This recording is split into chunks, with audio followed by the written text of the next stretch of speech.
Ok, ton poème, ton beau poème m'a touché beaucoup et m'a aidé aussi à réfléchir sur des choses parce que, bien sûr, mon, moi j'ai besoin d'être utile et je crois que tu peux me comprendre. C'est un besoin. Ben, j'ai dédié toute ma vie à mon travail, à ma mission. Et quand j'ai pas de travail, je souffre beaucoup. Parce que, bon, j'ai pas mis mon énergie dans ma vie personnelle, je suis seule. Et, et bon, j'ai tout mis mon énergie dans mon travail et dans le fait d'être utile. Un peu pour essayer de... Bon, je suis une survivante. Et pour me mériter de survivre, bon, c'est un peu stupide, mais bon, quand il y a eu beaucoup de monde qui sont morts, et moi j'ai survécu cette expérience, et je continue à survivre parce que euh, la dépression, l'envie de mourir, c'est quelque chose qui, qui arrive de temps en temps. Et ça va parce que je suis, disons, libre d'exprimer tout ce que je ressens et comme je ne travaille pas fixe nulle part, donc je me laisse porter par mes émotions.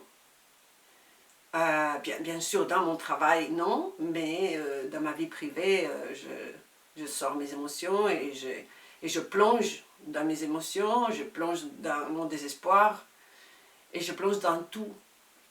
Et c'est pour ça que je n'évite rien. Les sentiments de culpabilité, c'est un sentiment que je peux sentir et que ça va parce que ça me porte à une souffrance qui m'aide, pas une grosse souffrance, mais ça me porte en contact avec ma profondité, avec les autres, avec mon humanité, et ça m'aide aussi à mieux comprendre, à mieux travailler sur moi et sur ce que je fais, comment j'agis dans mes relations humaines. Et, et donc c'est très important pour moi que tu m'as dit, que tu as eu la liberté de me dire que tu ne veux pas de pitié. Ça m'a frappé un peu, mais bien sûr, la perception... Bon, je pourrais aussi dire, mon intention, c'était pas la pitié, pas du tout, pas du tout, pas du tout. Et je me reconnais dans toi.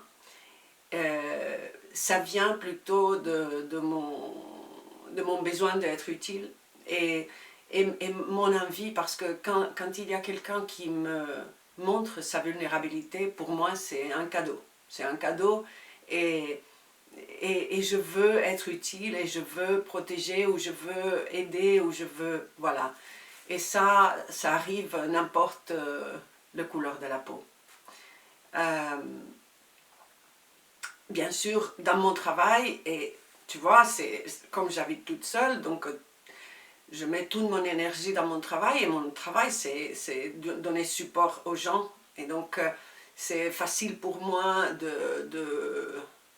d'entrer dans cette relation, d'offrir mes compétences pour aider les gens. C'est vrai que je comprends très bien, donc je pourrais te dire et me justifier comme ça, mais ton commentaire m'aide à faire, à me mettre en question, parce que bien sûr ça a cette offre de support, ça a peut-être touché ou on ne sait jamais si ça a peut-être venu un peu aussi ça a établi comme des dynamiques de pouvoir. Donc parfois quand je me pose dans le rôle de celle qui peut aider, je me pose dans cette position de peut-être de pouvoir.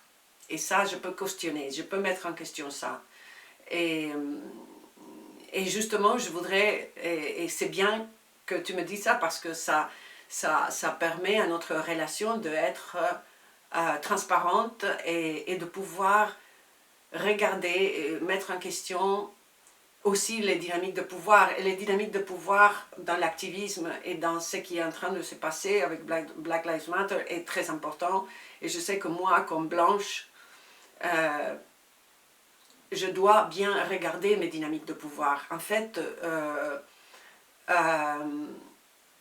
dans mon doctorat, j'ai travaillé beaucoup sur ça parce que, en fait, SPEX, ma méthode, ce que je veux avec SPEX, c'est aussi de renverser continuellement les dynamiques de pouvoir. En fait, j'utilise la photographie et quand je fais un atelier présentiel, je monte mon studio. Alors le studio, la caméra et tout, c'est un dispositif de pouvoir du photographe. Mais dans les moments où les personnes font des photos, je ne suis pas dans le studio, je m'en vais. Et donc eux, ils ont le déclencheur, le temporisateur, et eux, ils décident de comment faire les photos et quoi faire, et moi je ne suis pas là. Et en même temps, après, on regarde toutes les photos, je ne fais pas une sélection à montrer comme les photographes ils font normalement. Donc je tiens beaucoup à ce renversement des rôles de pouvoir. Et donc pour moi, si je me suis posée dans une position de pouvoir avec toi en te disant que je suis là pour toi, pour t'aider, et toi qui me dis je ne veux pas de pitié, c'est déjà un renversement de cette peut-être éventuelle position de pouvoir ou dynamique de pouvoir que j'ai pu inconsciemment établir. Et donc c'est très bien. Et j'espère que tu vas toujours me dire ce que tu penses et qu'on peut se relationner comme ça. C'est très important pour moi. Je crois vraiment que si on veut renverser les dynamiques de pouvoir de cette société, il faut commencer par nous, par les relations et par nous-mêmes.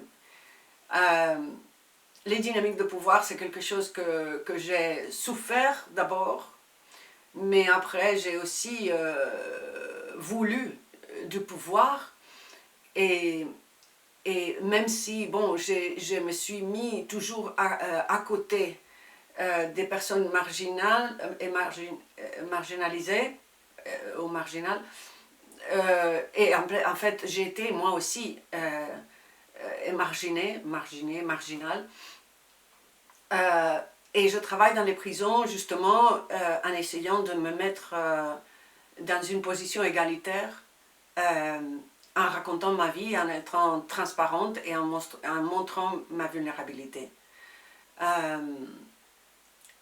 Voilà. Et aussi le sentiment de culpabilité, je trouve que c'est un sentiment important dans ces jours, parce que donc c'est pas seulement, alors me sentir coupable, c'est pas que ce sentiment justifie tout ce que je fais, non. Alors les sentiments de culpabilité, comme je dis avant, ça m'aide à entrer en profondité et à me mettre en question. Et aussi, tu vois, je pense que, bon, la psychologie systémique dit que dans un système, donc les rôles, donc on est vraiment connecté dans l'inconscient collectif, et je trouve que, par exemple, je te racontais que je suis en train d'animer ce groupe de dialogue artistique sur la colonisation en Amérique du Sud, donc entre Espagnols, artistes espagnols et de l'Amérique du Sud, justement pour dialoguer sur ça. Et moi, mon nom, Núñez, c'est un nom que les conquistadores, comment est-ce qu'on dit, les conquéreurs espagnols qui ont colonisé l'Amérique du Sud, quelques-uns, ils avaient mon nom, donc, et en plus, dans mon passé, ma famille, la famille de mon père qui étaient des militaires fascistes, moi je sens que comme espagnole, je peux aussi me sentir coupable, même si moi-même, moi personnellement, j'ai rien fait sur ça,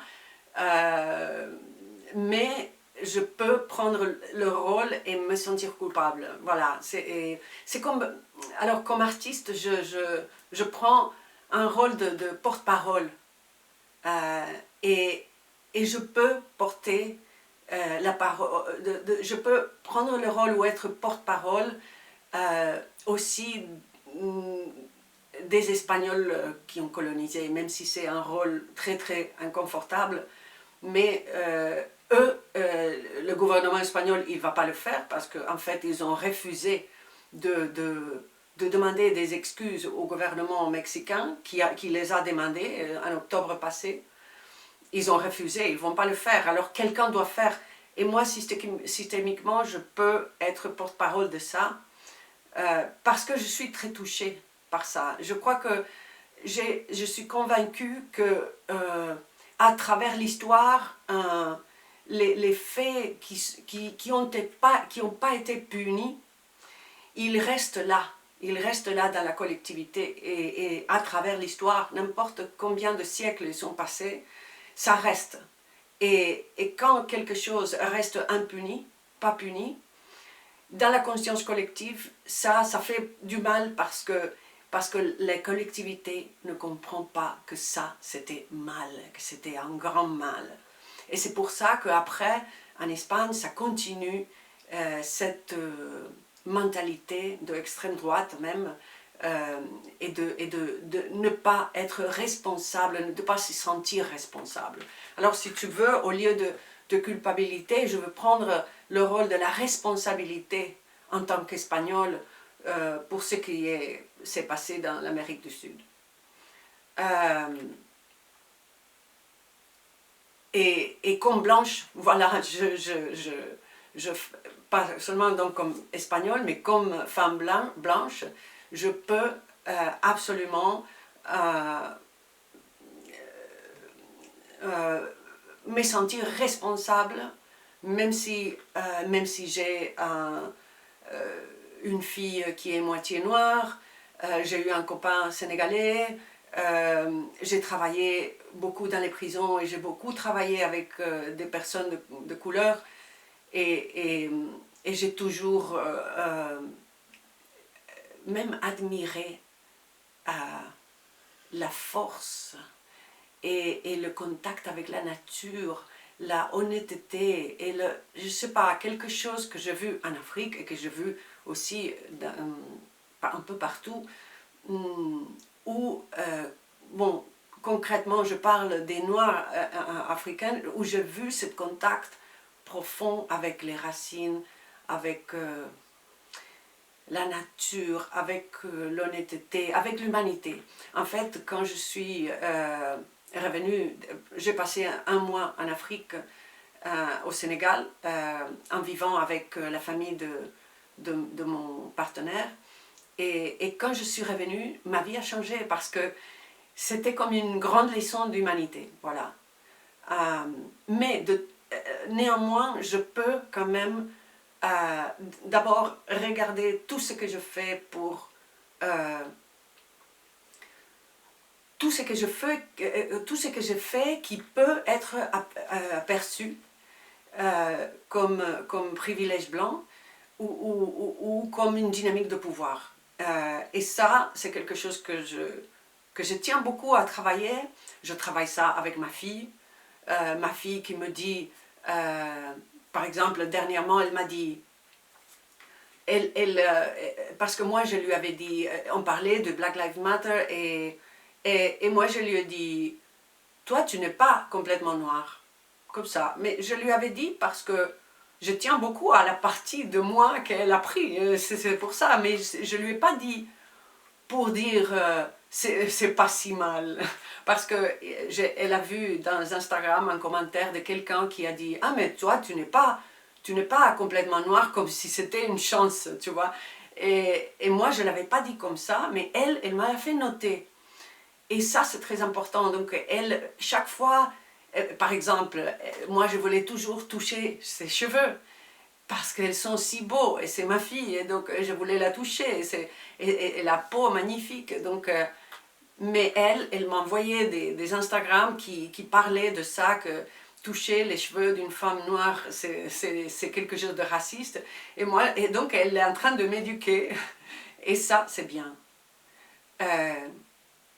Et donc, je suis absolument prête, disponible et heureuse de pouvoir faire un travail sur moi, sur toutes les petites choses que je peux faire qui peuvent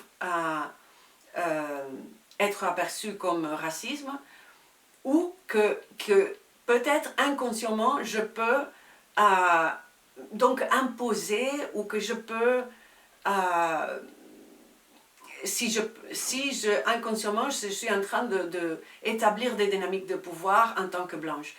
Donc, merci pour me dire ça. Et bon, on continue. Et moi, je vais continuer à travailler sur ça, parce que j'ai justement j'ai cette...